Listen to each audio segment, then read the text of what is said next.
Morning बच्चों, आज मैं क्लास थर्ड में आपको पार्ट 1 व्याकरण के पार्ट 1 भाषा और लिपि का रिवीजन कराऊंगी। रिवीजन कराने से पहले मैं एक बार आपको इसे समझाऊंगी।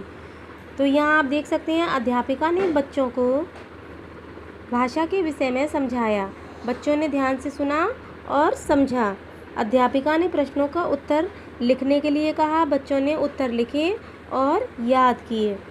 अध्यापिका ने बच्चों को कैसे समझाया? तो बोलकर। बच्चों ने अध्यापिका की बात कैसे समझी? तो सुनकर। यानी भाषा क्या होती है? भाषा बोलचाल तथा लिखने का वह माध्यम है जिसके द्वारा हम अपने विचारों और भावों को प्रकट करते हैं तथा दूसरों के विचारों और भावों को समझते हैं। भाषा के 3 रूप होते हैं।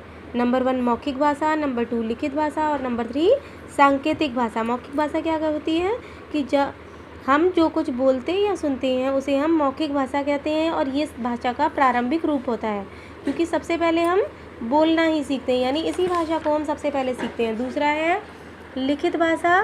तो जो कुछ भी हम लिखते या पढ़ते हैं उसे लिखित भाषा कहते हैं। यह भाषा का स्थायी रूप है क्योंकि लिखी गई बातों को बहुत अधिक समय तक सुरक्षित रखा जा सकता है।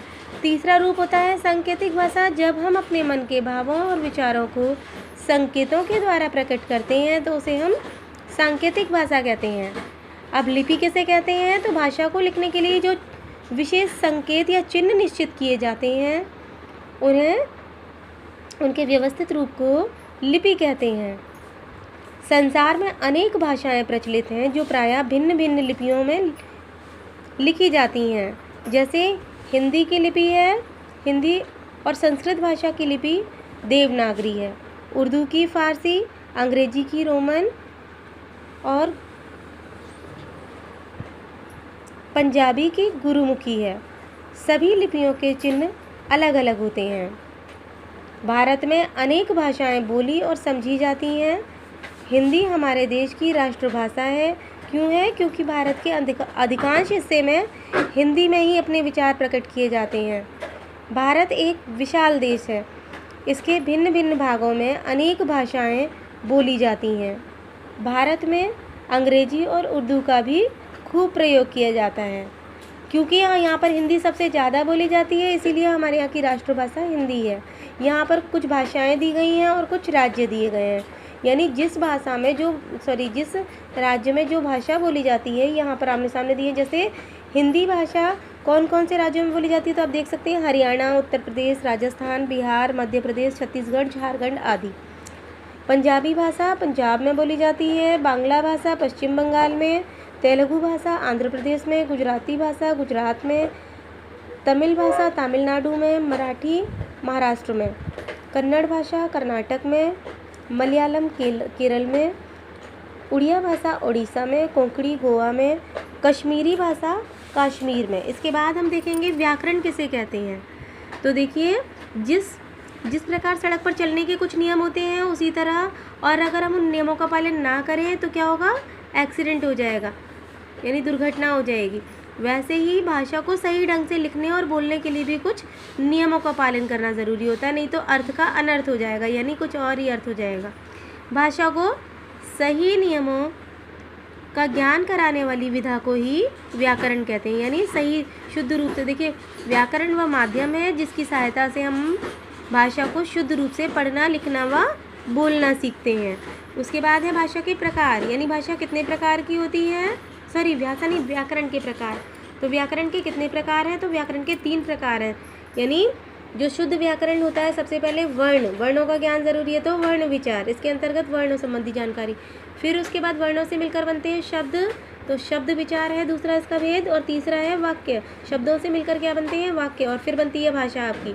तो वर्ण विचार, शब्द विचार और वाक्य विचार, ये 3 व्याकरण के प्रकार हैं। तो आज मैंने इससे संबंधित भी कुछ आपको अभ्यास कार्य दिया है करने के लिए। तो आप देख सकते हैं व्याकरण का अभ्यास कार्य पार्ट 1।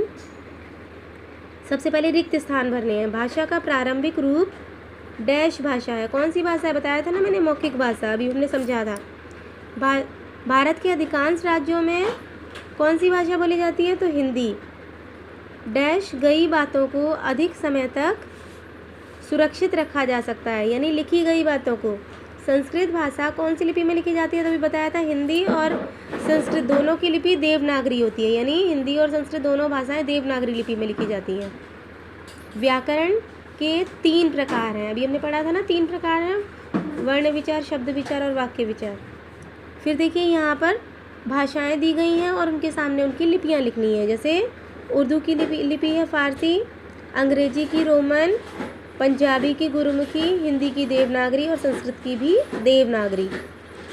अब यहाँ मैच करना है भाषाओं का राज्यों के साथ।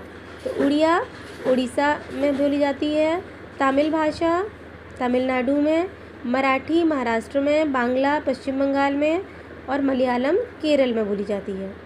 फिर 4 नंबर क्वेश्चन पर मैंने पूछा है आपको प्रदेश के सामने उनकी भाषाओं के नाम लिखना है, यानी गुजरात के सामने गुजरात आपको लिखना है गुजराती, यानी कौन सी भाषा बोली जाती है? गुजराती। केरल में मलयालम, तमिलनाडु में तमिल, कर्नाटक में कन्नड़। तो इनके सामने आप उनकी भाषाओं के नाम लिखेंगे राज्यों के सामने। आई होप कि सबको समझ में आ गया होगा। आप इसे रफ कॉपी में सॉल्व करने के बाद मुझे सेंड कर देंगे। आप अपने काम साथ के साथ सेंड करते जाएंगे ताकि मैं भी उनको देख सकूं। Thank you.